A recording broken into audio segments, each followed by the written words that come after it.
Joining me on the broadcast for the story is Major Mohammed Ali Shah. Major Mohammed Ali Shah, what is your thoughts on the ongoing situation in Ukraine?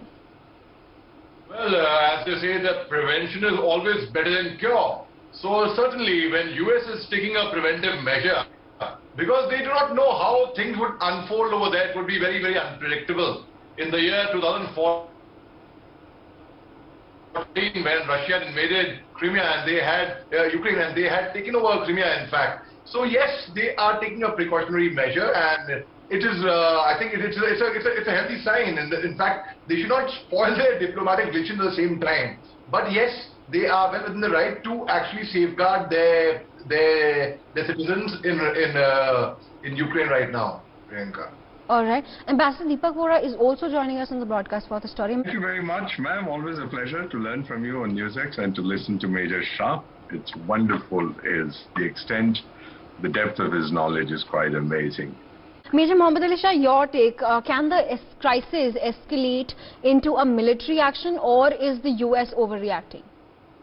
Oh, well, Ambassador Deepak Vohra has very clearly and in a very crystal clear brought out, you know, as the naval chief, the German chief, he had spoken 2 days back at IDSA. In fact, I feel very sorry for him because when he received the invitation from IDSA, it was clearly mentioned that the event would be streamed live. But very often we do not read the invite in detail. So we are absent-minded about it. And he spoke things off the cuff, which he said also that, you know, I am sharing it only between you and me and don't quote me. So in which he very clearly quoted, in fact, over there again, that Russia would never want to invade Ukraine and do that. So, and in fact, all Vladimir Putin wants is respect. So I really don't see, as Ambassador Vohra rightly said, that Russia would actually invade into Ukraine. But yes, US is taking a precautionary measure. It is also a pressure tactic, in fact, that better behave yourself. And yes, telling Ukraine that we are on your side, buddy, don't worry, we are with you. So most certainly, I do not see it actually escalating further in a military manner, because Vladimir Putin will ultimately see that, okay, he is under pressure and he will ultimately bow down to it. He will not really, he has put over 1 lakh troops on the border. And again, if you see logically, as Ambassador Deepak Vohra also said, why would Ukraine want to join the NATO? For what? For what? Begani Shadi mein Abdullah Diwana, for that matter, you know. So it is, I do not see the tensions building up further. And just the way I would give an example, like yes, there is a lot of tension building up between India and China, and in fact China and Taiwan as well. But China, if you think logically, I really do not think that they genuinely have the guts to actually get into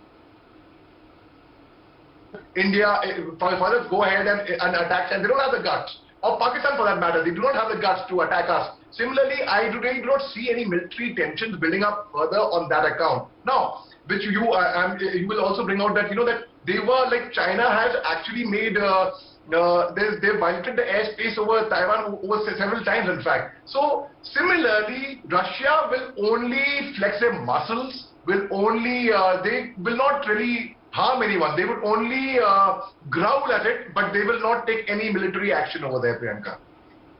All right. Now let's shift our focus to China and Taiwan.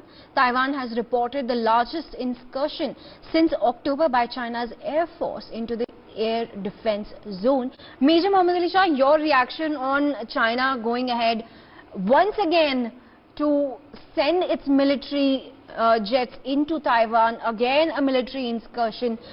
We have been speaking about this since a long time now, but China doesn't seem to stop. Priyanka, you rightly brought out, you know, that, you know, yes, this was the incursion on Sunday, which was the largest by Chinese warplanes since October 4th, when a record of 56 aircrafts were detected in Taiwan's air defense zone. Now, by sending these 34 fighter jets, 4 electronic, 1 bomber, they are again trying to flex their muscles that we were discussing earlier, what Russia was trying to do with Ukraine. Same example, once again, we are putting over here. If we join the threads, if we actually weave it from that story to here, it is almost similar. And China has earlier said that it was just a drill that they are trying to protect their sovereignty, as they earlier said. But now Taiwan, which has reported 148 Chinese Air Force planes in the southern and southwestern parts of its air defense zone over a 4-day period. Now, beginning from October 1st, the same day, in fact, China had marked their National Day, and they had said at that time, the National Day, they sung the Chinese national anthem. They said they will not give an inch of the land to anyone, like any other country would say that. But now, 17 days, 70 aircraft intrude an airspace. Not a joke. It is something that, yes, they are. It seems like they are planning for some serious action, but at the end of the day, I really do not think that they will have the guts to actually go ahead. Now, Taiwan also is trying to protect its sovereignty, rightly so, and they have asked the US to speed up the process of sending them support of providing F-16 aircraft, the fighter aircraft, which US has supplied to Pakistan as well. So yes, Taiwan is going to get a lot of support from the international community, because China at the end of the day is a bully, and nobody would like a bully. So yes, China is trying to flex its muscles by actually sending, like the way they're trying to do in Arunachal, but we are not going to cow down to that. We are going to give them a befitting reply. Similarly, Taiwan, and they are US forces, in fact, incognito, who were training the Taiwanese troops against China again. It was all incognito, and China had raised an objection about a month plus earlier, that why are they doing that incognito? Why couldn't they declare it earlier? Well, it could be, you might say it could be unethical, it could be not hunting but poaching, yes. But if China does unethical measures like this, two wrongs don't make a right at the end of the day, I agree. But see, it's like repaying them the same coin, speaking to them in their own language, playing the game better than them. So ultimately, at the end of the day, let China try whatever stunts they want. In fact, Taiwan had activated their anti-missiles and their air defense guns, and what if they would have fired on one of the jets? Then what would have happened? It would have been China at the end of the day who would have been responsible for their own loss. So in a way, yes, in a way, I would say China is actually digging their own grave indirectly. All right, Major Mohammed Ali Shah and Ambassador Deepak Vohra, thank you for joining us on the broadcast and sharing your views on this pertinent story.